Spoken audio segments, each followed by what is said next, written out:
The French Revolution and Napoleonic Wars, 1789 to 1815, a story of power, people, and the birth of the modern world.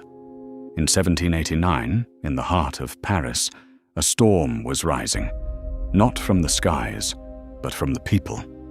France was powerful, yet broken. King Louis XVI ruled an absolute monarchy. The nation was drowning in debt from wars, including support for the American Revolution. Bread prices soared. The common people, the Third Estate, paid heavy taxes, while the clergy and nobility lived in privilege. Hunger filled the streets. Inequality filled the system. On July 14, 1789, citizens stormed the Bastille, a symbol of royal oppression. It was more than a prison break. It was a declaration. Power belongs to the people. The French Revolution had begun. Who and what? The revolution was led not by kings, but by ordinary citizens, political thinkers, and passionate reformers like Maximilien Robespierre. Inspired by Enlightenment ideas of liberty, equality, and fraternity, France abolished feudal privileges and declared the rights of man and of the citizen. But revolutions are rarely peaceful. By 1793, King Louis XVI was executed.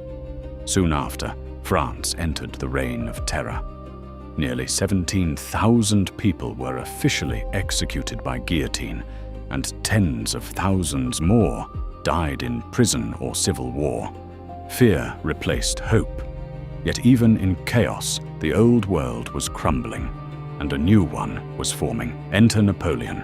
Amid the instability rose a brilliant young military officer from Corsica, Napoleon Bonaparte. In 1799, Napoleon seized power in a coup. By 1804, he crowned himself Emperor of the French. Some called it betrayal of revolution, others saw it as necessary stability. Napoleon was more than a conqueror. He was an organizer, reformer, and strategist.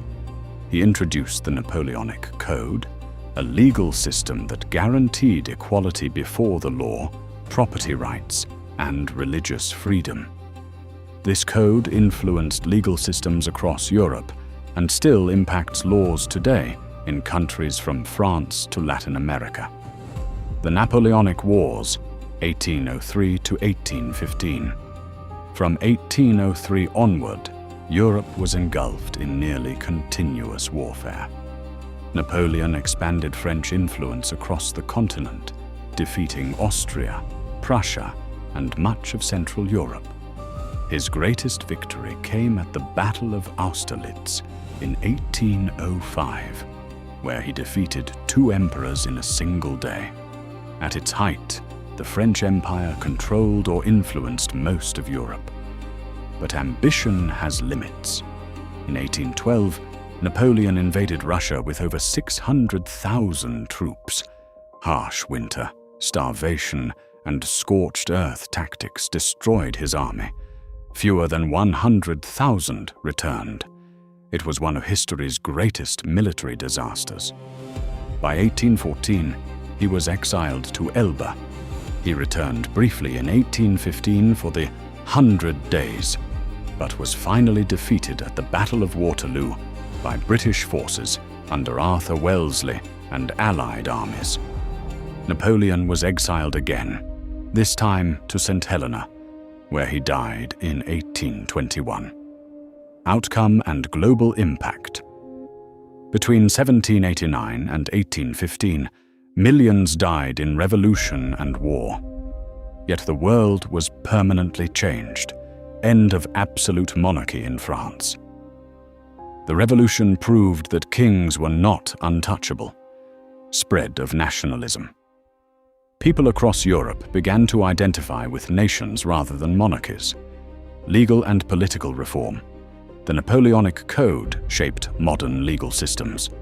Congress of Vienna, 1815. European powers reorganized the continent to restore balance.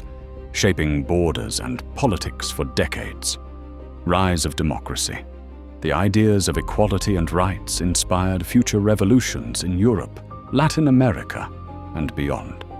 Why it still matters today every time you vote, every time you speak freely, every time laws treat citizens equally before the court. You are living in the shadow of 1789. The French Revolution proved that ordinary people can reshape history. The Napoleonic era showed how leadership, ambition, and reform can transform nations, for better or worse. It teaches us, power must be accountable. Freedom requires sacrifice. Great change often comes through struggle. The revolution began with hunger and injustice. It ended by redefining governance across the world. From the streets of Paris to the fields of Waterloo, this era reshaped civilization. It reminds us that history is not written only by kings, but by people brave enough to demand change. And sometimes the world is reborn through fire.